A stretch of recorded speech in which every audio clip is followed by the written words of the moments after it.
Hi guys, so today we are going to discuss a few things in context of belated return and revised return for financial year 21-22 जिसकी last date जो है वो 31 दिसंबर 2022 है।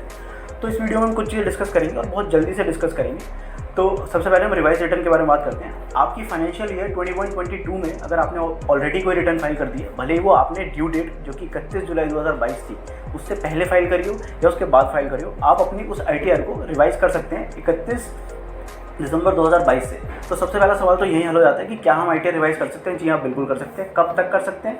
31 दिसंबर 2022 तक आप अपनी original ITR जो आपने फाइल करी थी, आपको अगर उसमें कुछ चेंजेस करने हैं आप उसको रिवाइज कर सकते हैं। दूसरा सवाल ये आता है कि क्या रीज़न होंगे ITR रिवाइज करने के? तो यार बहुत लोग होते हैं जो कि at the time of filing ITR ना बहुत जल्दी में ITR फाइल कर देते हैं और अपनी डिडक्शंस क्लेम करना भूल जाते हैं।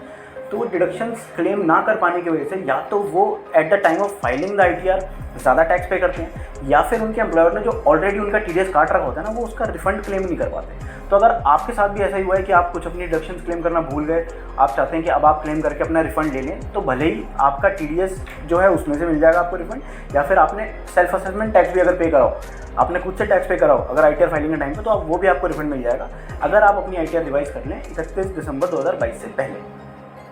तीसरा और सबसे मेन सवाल ये आता है, बहुत लोग ये बोलते हैं कि क्या हम जो रिवाइज रिटर्न फाइल करेंगे वो रिस्की तो नहीं है, वो सेफ तो है, कहीं इनकम टैक्स से नोटिस तो नहीं आ जाएगा, स्क्रूटनी में तो रिटर्न नहीं आ जाएगी। यार देखो, रिवाइज रिटर्न जो है वो सेक्शन 139 सब सेक्शन 5 में फाइल होती है और वो सेक्शन ये बोलता है that revise return will overlap will replace the original return. तो वो सेम ग्राउंड्स पे काउंट की जाती है। वो ऐसा माना जाता है कि ओरिजिनल रिटर्न में आपने चेंजेस कर दिए, ठीक है, उसकी डेट भी वही मानी जाती है। तो आप इन मिसकंसेप्शंस में मत जाइए, इन र्यूमर्स से ड्राइव मत कीजिए अपना डिसीजन।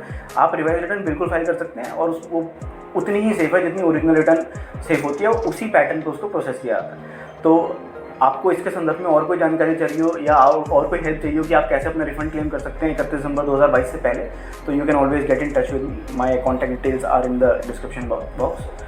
सेकंड चीज़ हमें डिस्कस करनी थी वो बिलेटेड ITR डिस्कस करनी थी। अगर आपने 31 जुलाई तक अपनी ITR फाइल नहीं करी और अब आप फाइल करना चाहते हैं, आपने फाइल ही नहीं करी है अभी तक एक बार भी, और अब आप फाइनेंशियल ईयर 21-22 के लिए फाइल करना चाहते हैं, तो आप उसको बिल्कुल फाइल कर सकते हैं 31 दिसंबर 2022 से पहले। और आपने अगर आपकी टोटल टैक्सेबल इनकम 5 लाख तक है तो आपको 1000 की पेनल्टी लगेगी, और अगर उससे ज़्यादा है तो 5000 की पेनल्टी लगेगी। मैं ये बता दूं कि अगर आपका TDS पहले से आपके एम्प्लॉयर ने काटा हुआ है तो आपकी जो पेनल्टी है ना, ये 1000 की और 5000 की depending upon your total taxable income, वो उसमें से ही एडजस्ट हो जाएगी। तो आपको वो भी पे नहीं करना पड़ेगा, और रिमेनिंग TDS अगर आपका छूट गया है तो वो भी आपका क्लेम हो जाएगा। इसके अलावा आपको कोई भी जानकारी चाहिए हो फॉर रिवाइज रिटर्न और फॉर बिलेटेड रिटर्न, तो you can always get in touch with me. Signing off, stay connected, see you next time.